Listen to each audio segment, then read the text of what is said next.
Hello and good evening. Welcome to Tits and Bits. Well, I guess some of you do know how to access an adult site. Matt Pedersen of Videobox.com will now tell us how to set up and maintain one.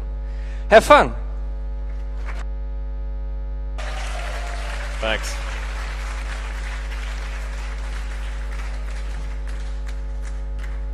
So I originally thought that the glow sticks out front would kind of distract people, and I'd only have maybe 20 or 30 geeks that would be all male. But we've got a pretty diverse audience here for a CCC presentation. Pretty excited about that. One of the things that really frustrates me about conferences in particular, when you have a foreigner show up like myself, is, well, does this guy have any clue? Is there any sort of background or context? Is he a complete idiot or a wanker or a loser or that sort of thing? And so I think it's appropriate to give just a little quick background of history of myself, history of the company, and where we're at, and kind of go from there. Like a typical teenager in the US, I worked at a mom and pop ISP when I was young, essentially doing things like, BBSs and Mac TCP and Dial D and all that good stuff, and ignoring things like drugs and women and all that good stuff. Wi-Fi at an event called Burning Man. Mad props to CCC for the network that they put on here. I know the pain that they go through. It's slightly more challenging when you're in an environment that doesn't have any electricity and is on a dry lake bed desert, and there's 40,000 people. So really great effort on the network here. I do live and work in what's called SoMa, or the South of Market District in San Francisco, and it's very famous for the Web 2.0 space, and I'll be doing some analogies to that in tonight's presentation. Worked for a blog company. If you're geeky enough to recognize the AS, you'd be familiar with that company. For some clarification, I'm not kind of a typical sysadmin or a network engineer, or not really a suit, kind of somewhere in between. I really enjoy the technology, but I much more enjoy the social aspect, like the great event we're at tonight.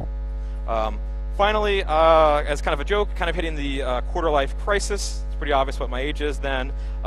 Seeking suggestions for some creative outlets besides getting a motorcycle or a tattoo. What other things do Unix guys do? If you have any suggestions. Nice. So let's talk a little bit about the overview of the presentation. Is it worth actually staying and sitting in, or should we go back to Camp Anaconda and start drinking?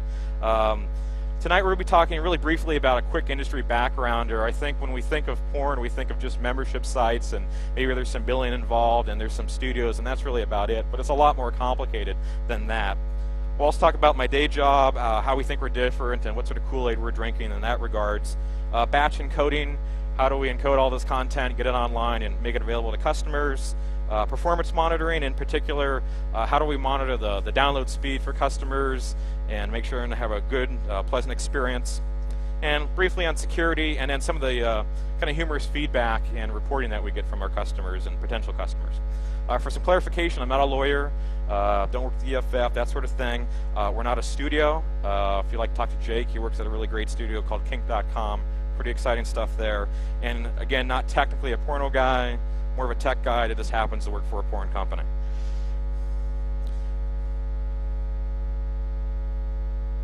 Didn't hear that. Okay, no problem. Let me get rid of my wings here.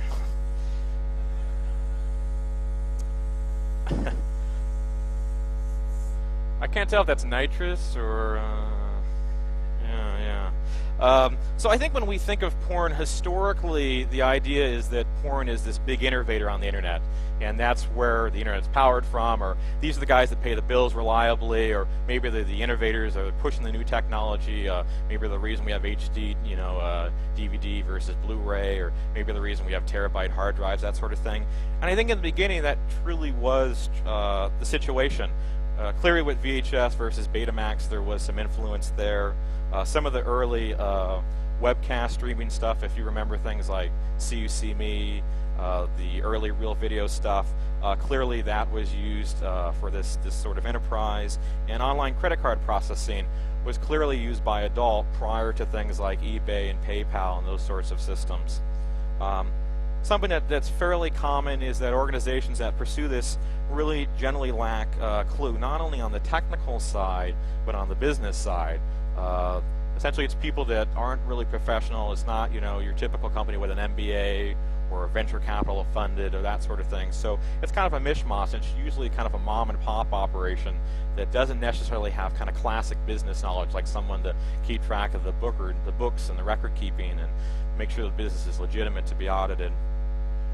And particular to tonight's conversation is talking a little bit about the Web 2.0 space.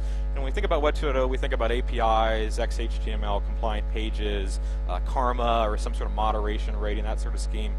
And I'm going to try to tap into some of those features and see if they're valid to apply to what I call Porn 2.0, kind of the next generation of porn. Can we make porn a better experience, which clearly Web 2.0 was trying to do with the read-write community. When you look at the industry, one of the things that's extremely frustrating is that there are no real third parties like Nielsen ratings or Hitwise or even things like Alexa really don't give us a good way to view the industry even on a technical level. Even more frustrating is there's no kind of like ING or large industrial firm that would monitor how big the industry is growing and report it to stock investors, that sort of thing. So lots of numbers have been thrown around. Some of the largest I've seen is 2.6 billion just on the online space. And that I can't actually find how they came up with that number. They're just totally kind of extrapolating out of the air based upon DVD sales, credit card processing. It's a little unclear how they got that number. So instead, I have a few numbers that are a little bit more accurate because these were published and I was able to find a URL and some sort of source for them. An example would be a group called DTI Services. This is run by basically a multi-millionaire Japanese businessman, and he has about 30 different sites. One site is an $80 million site. This is a CAM site where it's essentially one-on-one interaction. So there are kind of contractors that have a webcam at home, and then there are customers that contract to get time with that person over the service, and that's dxlive.com. This was actually mentioned in New York Times recently. Mentioned Jake's company, Kink.com, is a very well-respected BDSM company in San Francisco. It's been around for quite a while, and there was an article about their last publicly known figures, which was at 16 million in 2005. Kink is definitely growing. They just bought their own building in San Francisco, a very large historical building called the Armory. You can look that up at sfarmory.com. So they're obviously growing if they're buying property in San Francisco. Another great example is FriendFinder. They're not clearly a 100% adult company. They're known for doing personals, everything from Christian personals to bondage.com, so kind of the whole gamut. Pretty interesting organization. They are fairly large. They've got about 300 employees, and it's about 200 million. That's unconfirmed, though. Like most adult companies, are typically privately held.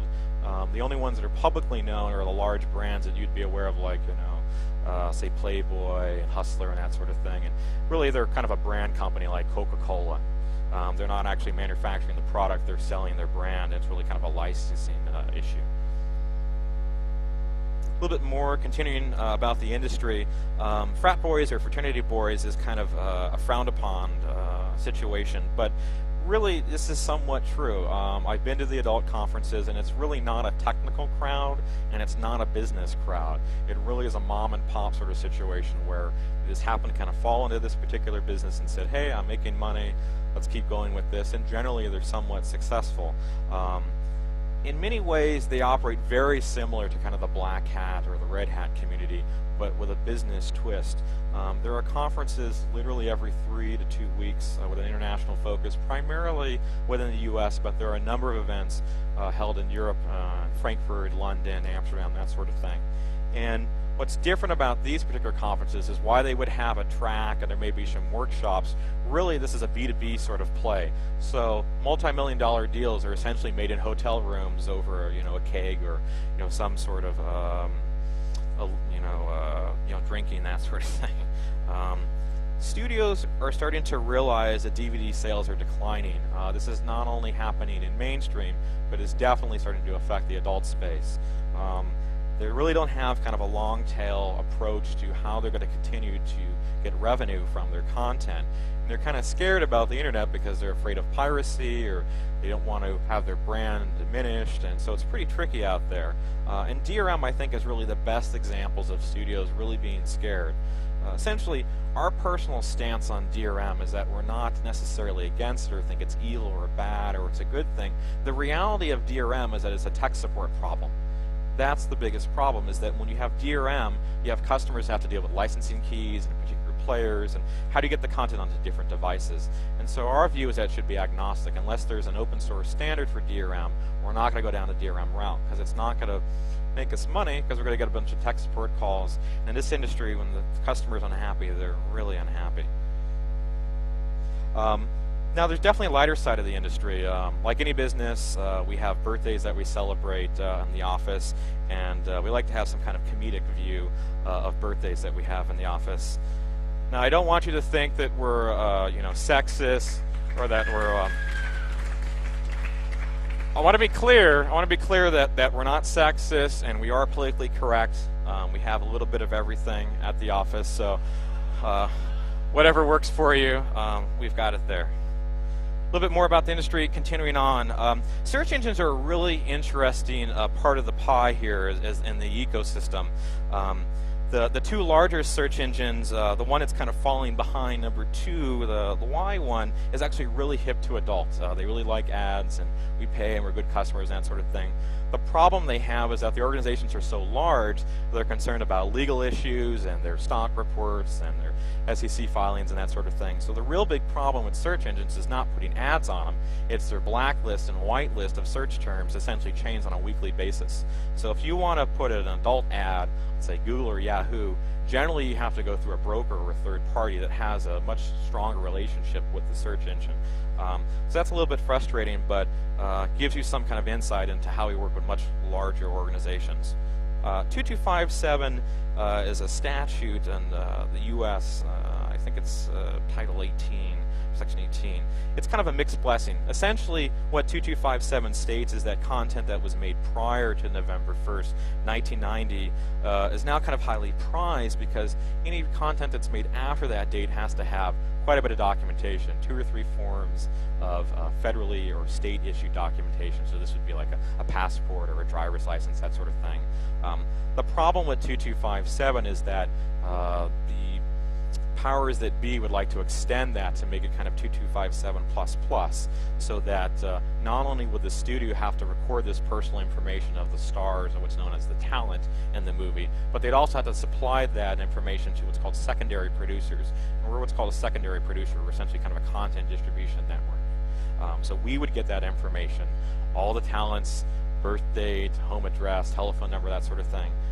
We're very much against that, and don't want to infringe on the privacy of stars and folks that work in this community.